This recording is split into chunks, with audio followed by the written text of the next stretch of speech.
Hey guys, so I just wanted to hop on here really quick and I want to share some thoughts that I've been thinking about personally.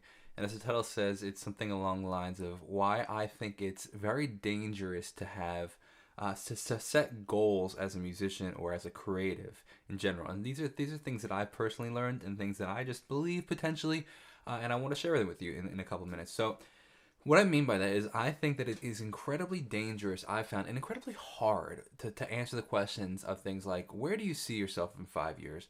I've been asked that 100 times. And if you've asked me that question, don't worry about it. It's all good. But I always say, I have no idea. Because I really don't. It's so impossible to tell. Because one of the reasons that I think it's so dangerous to set goals is it sets, especially as a creative, and I'm going to go into this but hear me out on this is I think it leads to significant disappointment because I think that we set these huge goals and when we don't actually achieve them in the time frame we expect to, we get really disappointed, really discouraged, and potentially we can count ourselves out. For example, my original goal when I dropped out of college, my original goal was to be, I thought I could be a famous, super famous musician touring the world playing Madison Square Garden in 3 years. It's 7 years later and I'm still not there. You know what I mean? I'm grateful for where I am now, but because I've learned this process and I've learned that I think that setting these goals is dangerous because you start to say, okay, I want to be at this point by this time. Well, what happened? What are you gonna do if it doesn't? You know what I mean? I would rather people do, including this is kind of what I do. I like to set these what I would call quote unquote dreams. Okay, it's my dream to play Madison Square Garden and sell at Madison Square Garden, but I'm not going to say it has to happen by blank because what I've found personally, and I'd love to hear your thoughts, and if you disagree, that's totally fine. And I'm not even saying I fully agree to this 100%. I think for the majority, and this is what I'm saying. So I would say, rather than saying I would like to be playing Madison Square Garden by the time I'm 30, I would rather say because it's already, I'm not 30 yet, but I wanted to do it by the time I was 25 or 24. And that didn't happen obviously. And now, had I stuck to that, I'd be pretty disappointed. I'd be like, oh man, but you know what? It's you focus on the goals where you are. You focus on where you are now.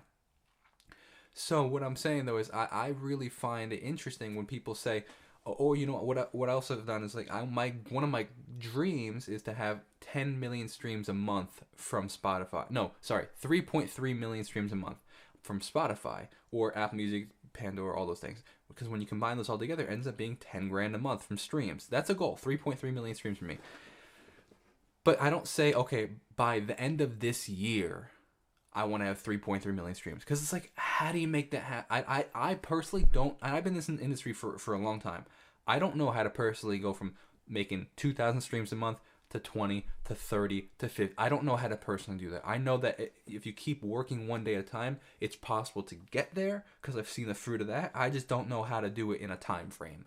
So people always say, "Oh, what you should maybe like have a backup plan." And this, I have heard people do this. I don't know the answer to this personally. I haven't done this, but they would say, "Jake, what if by this time, if you don't get to this specific place, you consider doing something else?" Now, obviously that's not an option anymore because we've made it way past that. But it's like I didn't know how to gauge my career, like you know what I mean. And I think it's really dangerous to do that because it could really lead to some serious disappointment.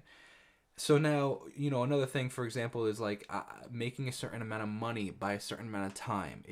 Now the reason, let me go into why I think that's a problem. I think the reason that it's a problem is because if you don't realize that you might not hit that goal, you might start to cheat yourself and cheat who you are and cheat your values to get that.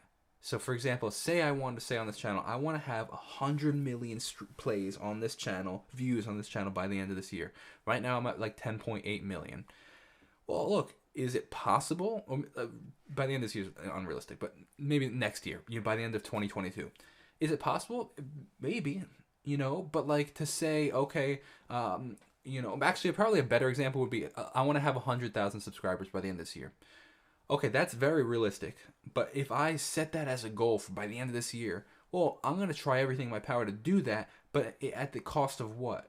I might, put videos that I might not be comfortable putting up. I might react to songs that I'm not super happy with. I might, just do things and try to manipulate things to make that goal happen. Where it's kind of, I think, short-sighted just to say I want it by this time, as opposed to I have the goal of hitting that number. I will get to it when I get to it, because you're still working towards. It's not like you don't have a goal and you're not working towards something. It's, I think that the danger is having a goal in a specific certain amount of time.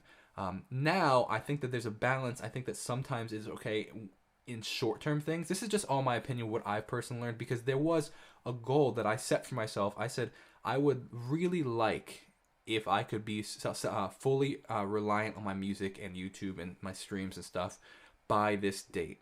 Now it ended up happening a little earlier, but I wasn't like it needs to happen, you know. And this was a short-term goal. This was maybe like 3 months ago, 4 months ago, maybe 5 months ago. Maybe it was like the end of last year sometime. You know, maybe like November-ish, I think. Maybe I had, or maybe even a little earlier. It could have been like June, July, August, September kind of thing. But saying maybe by the end of this year, my goal was to be on full time. That was something I was working towards. I didn't know it was going to happen. It wasn't going to be like, it has to happen by this date. So I think that's just important to, like, you know, maybe try to find these goals, but also not be super stuck to them, because a lot of them I've learned a lot of disappointment. I've learned not to get hopes up in the music industry, because when you get your hopes up, things get crushed. So you kind of go with the flow, and you keep very low expectations. While continuing to work hard, because that way, when the expectations of other people and career and stuff, you put out a song and expect it to get one stream, maybe, if that, and that one stream might be yours, you know what I mean? But that way, if it gets 10, 20, 100,000, you're that much more grateful, you're that much more excited, because you didn't expect. Because my first single that I released, I expected it to get 1,000 streams the first day. My first single, nobody knew my name.